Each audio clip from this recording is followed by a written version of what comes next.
Hello, good morning students. Welcome to unique coaching class. વિદ્યાર્થીઓ, આજે આપણે વર્ગીકૃત માહિતીને લગતા દાખલા જોવાના છે. એટલે કે હવે તમને વર્ગીકૃત માહિતી આપેલી હશે રકમમાં અને એના પર તમારે સહસંબંધાંક શોધવાનો છે. તો સૌથી પહેલા વાત કરીએ કે વર્ગીકૃત માહિતી એટલે શું, કારણ કે એ ખબર હશે તો સહસંબંધાંકમાં પણ થોડી આઈડિયા આવશે. તો વર્ગીકૃત માહિતીમાં શું આવશે તો એમાં તમને આવૃત્તિ પણ આપેલી હશે. વર્ગીકૃત માહિતીમાં શું આપેલી હશે? તમને આવૃત્તિ પણ આપી હશે. જો અત્યાર સુધી આપણે જે ચેપ્ટરમાં દાખલા જોયા છે એ દાખલામાં તમને x આપે અને y આપે, x ની વેલ્યુ આપે અને y ની વેલ્યુ આપે. ઓકે, અત્યારે આપણે ખાલી ફોકસ x પર કરીએ. x ની વેલ્યુ આપે, તો x ની value normally 30, 15, 20 whatever x ની વેલ્યુ આપેલી હોય. અથવા તો અગાઉ આપણે દાખલા જોયા કે આની જગ્યા પર એ લોકો શું આપી દે? વર્ગ આપી દે. 10 થી 20, 20 થી 30, 30 થી 40. પણ જો આ વર્ગ આપેલા હોય તો આપણે જોયું છે કે વર્ગ હોય તેના પરથી આપણે મધ્ય કિંમત શોધી કાઢતા હતા. ચલો 10 થી 20 છે તો એની 15, અને 25, અને 35, એટલે ઇનશોર્ટ પાછી રકમ આના જેવી થઈ ગઈ. તો અત્યાર સુધી જે દાખલા ગઈ ને એમાં તમને ફક્ત અને ફક્ત શું આપતા હતા? x ની વેલ્યુ આપતા હતા ને એ જ રીતે y ની આપતા હતા. હા, કોઈક વાર વર્ગ આપે તો આપણે મધ્ય કિંમત પરથી xi શોધી કાઢતા હતા. તો આ જે માહિતી હોય એને આપણે કહીએ અવર્ગીકૃત માહિતી. અવર્ગીકૃત માહિતી. અગાઉ આપણે મધ્યસ્થ જોયા હતા, બરાબર છે? તો એમાં આપણે જોયું હતું અવર્ગીકૃત માહિતી જેમાં ફક્ત અને ફક્ત xi આપેલું હોય. તો અત્યાર સુધી ચેપ્ટરમાં જે દાખલા આવ્યા છે બધા કયા હતા? અવર્ગીકૃત માહિતી, ઓનલી xi હતું. હવે આવશે વર્ગીકૃત માહિતી. તો વર્ગીકૃત માહિતીમાં શું આવશે તેમાં તમારી પાસે xi તો હશે જ, એની સાથે સાથે તમને ફ્રીક્વન્સી એટલે કે આવૃત્તિ fi પણ આપી દેશે. તો આને કહેવાય છે વર્ગીકૃત માહિતી. બરાબર, તો વર્ગીકૃત માહિતીમાં નવું શું ઉમેરાય? fi ઉમેરાય. યાદ કરો, મધ્યસ્થમાં આવતું હતું. વર્ગીકૃત માહિતીના બે પ્રકાર હતા, એક હતું અસતત અને એક હતું સતત. સતતમાં તમને શું આપતા હતા? xi સાથે fi આપતા હતા અને અસતતમાં વર્ગ સાથે fi આપતા હતા. વર્ગ આવતો હતો, વર્ગ પરથી તમે મધ્ય કિંમત એટલે xi શોધી જ કાઢતા હતા. એટલે ઇનશોર્ટ આમાં નવો પોઈન્ટ શું એડ થયો છે? એ છે ફ્રીક્વન્સી, આવૃત્તિ એડ થઈ છે. ખ્યાલ આવ્યો? તો હવે 12માં પણ આ ચેપ્ટર આવતું હતું તો એમાં પણ ફક્ત તમને અવર્ગીકૃત એટલે કે xi જ આપતા હતા, સાથે આવૃત્તિ આપતા નહીં હતા. સહસંબંધાંકની વાત કરીએ તો અહીંયા આગળ થશે શું? તમને નવું શું એડ થશે? આવૃત્તિ એટલે કે f. ઓકે, f એ લોકો એક્સ્ટ્રા એડ કરીને આપશે. ઓકે, પછી એની સાથે x ડાયરેક્ટ આપી દે અથવા તો એની જગ્યા પર વર્ગ આપી દે. એટલે કે એમાં અસતત પણ આવી શકે, સતત પણ આવી શકે છે. xi સાથે fi આપી દે કાં તો વર્ગ સાથે fi આપી દે. તો આ થયા કે દાખલામાં નવો પોઈન્ટ શું આવશે તો તમારે x ને y તો આપેલો જ હશે. ઓકે, xi અને yi એ તો આપેલા જ હશે, પણ xi ને yi સાથે તમને એ લોકોની શું આપશે? આવૃત્તિ પણ આપશે, અને એ પણ પાછું ટેબલના ફોર્મમાં. એટલે એવું નહીં હશે કે xi અને એની આવૃત્તિ fi, yi એની આવૃત્તિ fi, આ રીતે નહીં હશે. ટેબલના ફોર્મમાં આપેલી હશે. ટેબલના ફોર્મમાં એટલે કે ટેબલ આપેલું હશે. ઓકે, આ રીતે એક બાજુ x હશે અને એક બાજુ y હશે, અને વચ્ચે બધા એ લોકોની શું આપેલી હશે? આવૃત્તિ આપેલી હશે. વચ્ચે જે હશે એમની આવૃત્તિ હશે. એટલે ટેબલના ફોર્મમાં તમને રકમ આપશે. ઓકે, તો પહેલા તો આપણે દાખલા કયા છે તે જોયું. વર્ગીકૃત માહિતી શું છે તે. નવો પોઈન્ટ દાખલામાં શું એડ થશે? ફ્રીક્વન્સી એટલે કે આવૃત્તિ fi એડ થશે. તો આવી સિચ્યુએશનમાં કયું સૂત્ર યુઝ કરવું, કઈ રીતે r શોધવું? તો આપનું જે પેલું બેઝિક સૂત્ર મીન્સ કે યુવી વાળું જે સૂત્ર છે આપણે એ સૂત્ર અપ્લાય કરવાનું છે, જે યુવી વાળું સૂત્ર છે તે. ચલો એ સૂત્ર હું પહેલા લખી દઉં. આપણે r શોધવા માટે આપનું જે યુવી વાળું સૂત્ર છે તે જોઈએ. તો આપનું સૂત્ર હતું r બરાબર n sigma u v minus sigma u to sigma v અને છેદમાં n sigma u square minus sigma u whole square, n sigma v square minus sigma v whole square. Okay, આ આપનું યુવી શોધવા r શોધવાનું UV વાળું basic સૂત્ર છે. Okay, હવે અહીંયા શું હતું? તમને ફક્ત xi અને yi આપેલા હતા. x અને y ની રકમ, પણ એ કેવી હતી? અવર્ગીકૃત, એટલે કે એમાં આવૃત્તિ નહીં હતી. પણ જો આવૃત્તિ આવી જાય એટલે કે fi જો આમાં આવી જાય તો પછી સૂત્ર શું આવશે? આમાં એક જ સૂત્ર આવશે. આમાં એવું નહીં કે પેલામાં મધ્ય પૂર્ણાંક અપૂર્ણાંક હોય, 20 થી નાની હોય તો 3 અલગ અલગ સૂત્ર હતા. આમાં એવું નથી. આમાં ફિક્સ જ છે. હંમેશા યુવી સૂત્રથી જ દાખલો સોલ્વ કરીશું. ઓકે, યુવી વાળા સૂત્રથી આપણે ગણતરી કરીશું. તો ચલો હવે આમાં ગણતરી કઈ રીતે કરવાની હતી, મીન્સ કે આમાં સૂત્ર કઈ રીતે બનશે તે. તો નવામાં શું એડ થયું છે, ફ્રીક્વન્સી આવૃત્તિ એડ થઈ છે. નવો પોઈન્ટ શું એડ થયો છે, આવૃત્તિ એડ થઈ છે. તો હવે સૂત્રમાં શું ચેન્જીસ આવશે તે તો જો સૂત્રમાં ચેન્જીસ શું આવશે તેની વાત કરીએ તો સૌથી પહેલા જે સિગ્મા યુ છે અને સિગ્મા વી છે એ બેની વાત કરીએ. બસ એ બેને સમજી લો એટલે અડધું ઉપર ત્યાં તમને ખ્યાલ આવી જશે. તો અહીંયા યુ ને વી છે એમાં શું ચેન્જીસ થશે, તો દાખલામાં નવો પોઈન્ટ શું એડ થયો છે, ફ્રીક્વન્સી આવૃત્તિ એડ થઈ છે. શું એડ થયું છે, ફ્રીક્વન્સી આવૃત્તિ એડ થઈ છે. તો આ જે યુવી છે ઓકે એની સાથે પણ શું એડ થશે, આ ફ્રીક્વન્સી આવૃત્તિ એડ થશે. એમાં પણ શું એડ કરવી પડશે, તમારે ફ્રીક્વન્સી આવૃત્તિ એડ કરવી પડશે. એટલે સિગ્મા યુ નું થઈ જશે, યુની સાથે તમે ફ્રીક્વન્સી એડ કરી નાખવાની. ઓકે યુની સાથે તમે શું એડ કર્યું, ફ્રીક્વન્સી એડ કરી. એ જ રીતે અહીંયા વી છે એની સાથે પણ શું એડ કરીશું, ફ્રીક્વન્સી એડ કરી નાખીશું. આ કોના જેવું છે તે સમજાવું. તો ધારો કે એકલું એક્સઆઈ આપેલું હોય 10, 15, 20 અને તમને કહે કે ભાઈ મધ્યક શોધો, તો આપણે મધ્યકનું શું સૂત્ર વાપરીએ, x બાર બરાબર સિગ્મા xi ના છેદમાં n. પણ જો xi ને fi આપેલું હોય, xi ને fi બંને આપેલું હોય તો x બાર નું આપણે સૂત્ર શું કરીશું, xi સાથે આપણે fi બી લઈ લઈશું. એટલે કે xi ને fi ને શું કરીશું, ગુણી કરીશું. xi નો fi સાથે ગુણાકાર કરીશું. એટલે આપણે આન્સર આ રીતે લખીએ, fi xi ના છેદમાં n. તો f ઓવરથી થયું શું, આ જે x છે તે fi સાથે ગુણાઈ ગયો. ઓકે તો બસ અહીંયા પણ એ જ થયું. અહીંયા આપણો એક્સ વાય નથી, આપણે અહીંયા યુવી છે કારણ કે આપણે યુવી ની યુ ધારીને વી ધારીને ગણતરી કરીએ છીએ. તો જે યુ છે એ કોની સાથે ગુણાશે, એફ સાથે. અહીંયા પણ વી છે કોની સાથે ગુણાશે, એફ સાથે. ઓકે આવૃત્તિ સાથે ગુણાશે. ખ્યાલ આવ્યો. હવે અહીંયા યુ ને વી છે તો બંનેની આવૃત્તિ પણ અલગ અલગ હશે. બે ચલ છે તો બંનેની અલગ અલગ આવૃત્તિ હશે. ઓકે તો આ જે યુ ની આવૃત્તિ હશે તેને આપણે એફ યુ કહીશું અને વી ની આવૃત્તિ એને એફ વી કહીશું. ખ્યાલ આવી ગયો. એટલે અહીંયા યુ નું શું થઈ ગયું, યુ ગુણ્યા એફ યુ અને વી નું શું થઈ ગયું, વી ગુણ્યા એફ યુ. જે રીતે આપણા સિગ્મા એક્સઆઈ છે ઓકે તો અહીંયા એફઆઈ એક્સઆઈ એટલે કે એફઆઈ અને એક્સઆઈ બંનેનો ગુણાકાર કરીશું. એફઆઈ અને એક્સઆઈ નો ગુણાકાર કરીશું. તો બસ અહીંયા આપણું જો યુ છે તો યુ ને કોની સાથે ગુણીશું, એફ યુ સાથે. એફ યુ કેમ લખ્યું તે કારણ કે આવૃત્તિ ડબલ છે. એક યુ ની પણ આવૃત્તિ છે, એક વી ની પણ છે. એટલે કે એક્સ ની પણ છે અને વાય ની પણ છે. એટલે યુ ગુણ્યા એફ યુ. ઓકે અને સિગ્મા વી છે તો એનું વી ગુણ્યા એફ વી. બરાબર છે. જે રીતે અહીંયા એક્સઆઈ છે, સિગ્મા એક્સઆઈ છે તો એક્સઆઈ કોની સાથે ગુણાયો, એફઆઈ સાથે ગુણાયો. તો બસ એ જ છે, અહીંયા યુ એ એફયુ સાથે ગુણાયો અને વી એ એફવી સાથે ગુણાયું. ખ્યાલ આવ્યો. તો જ્યાં યુ છે એનું શું થઈ ગયું, યુ એફયુ અને વી છે એનું વી એફવી. એ જ રીતે સૂત્રમાં જ્યાં યુ સ્ક્વેર છે એ બેની વાત કરીએ તો યુ સ્ક્વેર અને વી સ્ક્વેર એમાં પણ કઈ નહીં, બસ આ તમારી એની આવૃત્તિ ગુણાઈ જશે. યુ સ્ક્વેર સાથે શું ગુણાશે, એફયુ અને વી સ્ક્વેર સાથે શું ગુણાશે, એફ વી. યુ સ્ક્વેર સાથે એફ યુ અને વી સ્ક્વેર સાથે એફ વી. સિમ્પલ લેંગ્વેજમાં જ્યાં યુ આપેલું છે એની સાથે એફ યુ ગુણાશે એની આવૃત્તિ અને વી છે એની સાથે એફ વી એની આવૃત્તિ ગુણાશે. ખ્યાલ આવી ગયો સૂત્રમાં. તો ચલો હવે આપણે સૂત્ર બનાવીએ. ચલો આને લાસ્ટમાં બનાવીશું. પહેલા વાત કરીએ સિગ્મા યુ આપેલું છે તે.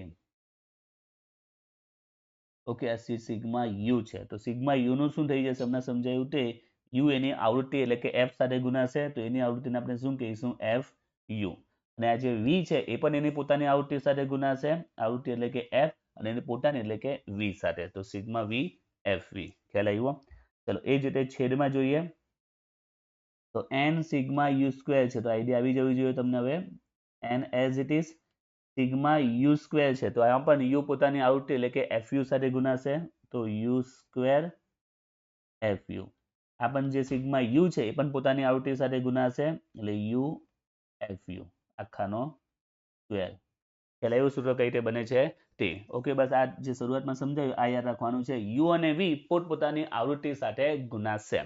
ઓકે જ્યાં યુ હશે એ યુ પોતાની આવૃત્તિ એફ યુ સાથે ગુણાશે, જ્યાં વી હશે એ પોતાની આવૃત્તિ એફ વી સાથે ગુણાશે. યુ સ્ક્વેર હશે એમાં બી સેમ નિયમ, યુ સ્ક્વેર પોતાની આવૃત્તિ એફ યુ સાથે ગુણાશે, વી સ્ક્વેર પોતાની આવૃત્તિ એફ વી સાથે ગુણાશે. હવે આપણને આઈડિયા આવી જશે n સિગ્મા વી સ્ક્વેર છે તો સિગ્મા વી સ્ક્વેર પોતાની આવૃત્તિ એફ વી સાથે ગુણાશે અને સિગ્મા વી પોતાની આવૃત્તિ એફ વી સાથે ગુણાશે. ઓકે બાકીનું જે સ્ક્વેર ને માઇનસ ને વર્ગમૂળ એઝ ઇટ ઇઝ રહેશે. ક્લિયર. ઓકે તો બસ બેઝિકલી સૂત્ર તમને મોઢે કરવાની જરૂર નથી, બસ આ રીતે યાદ રાખો સૂત્ર યાદ રહી જશે. અધરવાઇઝ તમે પહેલી તકે જે સૂત્ર જો તો ખબર જ નહીં પડશે કે ભાઈ કઈ રીતે કઈ બનાવ્યું છે, શું લખ્યું છે એમ. ઓકે થોડું સમજો તો ઇઝીલી યાદ આવી જશે. ઓકે થોડું સમજીને કરો તો આમ. હવે જે આગળનું બાકી બચ્યું n સિગ્મા યુવી.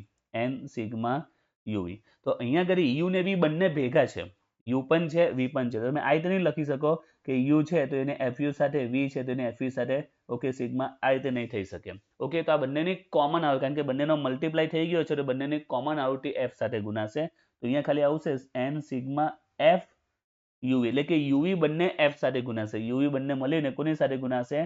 f સાથે. હવે f કયો છે, યુ નો કે વી નો, એ નહીં આવશે, એ બંનેનો કમ્બાઈન આવશે. દાખલામાં ખબર પડી જશે બંનેનો કમ્બાઈન કયો છે તે. આમ તો આમાં યુ ને વી બંને આપેલા છે, એક સાથે આપેલા છે. જો બધામાં યુ ને વી અલગ અલગ છે, જો આમાં યુ અલગ છે, આમાં વી અલગ છે, આમાં યુ અલગ છે, યુ અલગ છે, વી અલગ છે. ઓકે, આમાં બંને ભેગા છે, યુ અને વી ભેગા છે. તો ખાલી આવૃત્તિ સાથે ગુણાશે. કઈ આવૃત્તિ એ આપણે અહીંયા બતાવવાનું નથી, દાખલામાં ખ્યાલ આવી જશે. ઓકે, દરેકમાં આપણે શું કર્યું, યુ સાથે FU ગુણ્યું અને વી સાથે FV ગુણ્યું, પણ આમાં બંને કમ્બાઈન છે તો કમ્બાઈન એક કોમન આવૃત્તિ, બંનેની જે કમ્બાઈન હશે એના સાથે ગુણાશે. જો આમાં લખવું હોય ને તમારે તો એકચ્યુઅલી આ રીતે લખાય, FUV એવું લખાય, પણ એ બહુ લોંગ થઈ જાય છે તો ખાલી આપણે શું લખીશું, FUV. ક્લિયર? ઓકે, તો સૂત્ર કઈ રીતે બને છે એ તમને આઈડિયા આવી ગઈ છે. તો બસ તમારે યાદ શું રાખવાનું છે તે ફરીથી બેઝિક સૂત્ર યાદ રાખો. ઓકે, જે બેઝિક સૂત્ર છે બસ એ યાદ હશે જ બધાને, બસ એના પરથી તમને બધે આન્સર સૂત્ર બની જશે. ઓકે, ચલો ફરીથી એકવાર સૂત્ર આપણે લખી દઈએ. ઓકે, આમાં યુ અને વી બંને ભેગું છે તો એના માટે કોમન આવૃત્તિ સાથે ગુણાશે, એટલે n sigma f UV. Okay, આમાં યુ છે, યુ એની આવૃત્તિ એટલે કે FU સાથે ગુણાશે. યાદ રાખવાનું, બસ યુ એની આવૃત્તિ FU સાથે અને વી એની આવૃત્તિ FV સાથે, બસ આ જ યાદ રાખવાનું છે. તો ચલો સૂત્ર આવડી જશે. તો યુ FU અહીંયા વી FV થઈ ગયું. છેદમાં n યુ સ્ક્વેર છે તો યુ સ્ક્વેર FU સાથે ગુણાશે. આમાં ખાલી યુ છે તો યુ FU સાથે ગુણાશે. થઈ ગયું આ. પછી n સિગ્મા વી સ્ક્વેર છે તો n વી સ્ક્વેર એ FV સાથે અને અહીંયા પણ સિગ્મા વી એ FV સાથે. ઓકે, તો સૂત્ર મોઢે કરવાની જરૂર નથી, આઈડિયા આવી જશે. ક્લિયર થઈ ગયું સૂત્ર? હવે સૂત્રમાં જે યુ ને વી આવે છે તેની વાત કરીએ. તો આપણે જેમ અગાઉ દાખલા જોયા હતા તો યુ બરાબર આપણે ખબર છે શું લઈએ, x માઇનસ a, અને વી બરાબર આપણે શું લઈએ, y માઇનસ બી. પણ અહીંયા આગળ તમારે એનો જે c છે એ પણ તમારે કમ્પલસરી લેવાનો છે, cx અને cy. લેવાથી ગણતરી ઈઝી બનશે, નહીં લેશો તો અઘરું પડશે. અગાઉના દાખલામાં મેં નોર્મલી ના પાડતો હતો, ઓકે, કારણ કે જરૂરી હતું, બટ કે એમાં c ને x યુઝ નહીં કરો એ ઇમ્પોર્ટન્ટ હતું, બટ અહીંયા તમારે કમ્પલસરી યુઝ કરવું પડશે, એનાથી ગણતરી ઈઝી બની જશે એટલે. ઓકે, અગાઉ જે રકમ આવતી રકમ કેવો હતો ખબર, ફિક્સ નહીં હતી, ગમે તેમ આંકડા આપતા હતા. આમાં આંકડા લાઇનસર હશે એટલે આમાં c ને x cy યુઝ તમે કરી શકો છો. તો અહીંયા હંમેશા તમારે અહીંયા c એટલે કે જે બે વર્ગ વચ્ચેનો તફાવત છે એ લેવાનો રહેશે, cx અને cy, cx અને cy. ઓકે, ચલો હવે દાખલા સ્ટાર્ટ કરીએ પહેલા એક બીજી કેલ્ક્યુલેશન તમને કહી દઉં છું જે આપણે મધ્યકમાં આવતું હતું. ચલો અહીંયા વર્ગ આપેલા છે 0 થી 10, 10 થી 20, 30 થી 30, 30 થી 40. વર્ગ આપેલા હોય તો તમે સૌથી પહેલા શું કરતા હતા, યાદ છે ને, વર્ગ અને FI. ઓકે, થોડું મધ્યકનું યાદ અપાઈ દો એટલે દાખલા જ્યારે સ્ટાર્ટ કરીશું તમને એકદમ ઈઝી લાગશે. ઓકે, અહીંયા FI છે 3, 5, 4, 8, વર્ગ અને FI આપેલી છે. અને આ દાખલાને તમારે ડીઆઈ વાળા સૂત્રથી યુઝ કરવાનું છે, a plus sigma FI DI છેદમાં n ગુણ્યા c. આ ફોર્મ્યુલા તમારે મધ્યક શોધવાનો છે.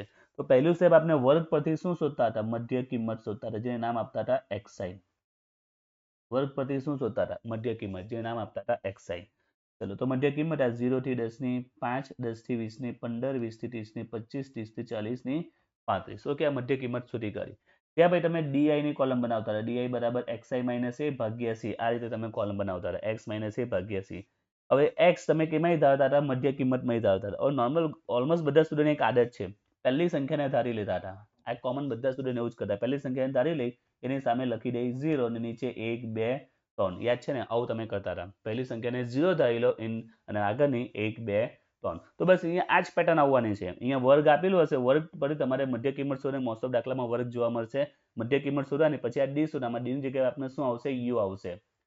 ઓકે, અને y માટે v આવશે, y માઇનસ v છેદમાં c. તો આમાં પણ તમારે v અને u ની કોલમ આ ડી ની જેમ જ બનાવવાની છે, જેને તમે xi મીન્સ જેને એ ધાર્યું હશે, ઓકે, એની સામે 0 અને પછી 1, 2, 3. અને ચલો માની લો કે તમે અહીંયા કર્યા 25 ને ધારો છો, 25 ને એઝ એ ધારો છો, તો જેને ધાર્યું એની સામે તો 0 જ આવશે.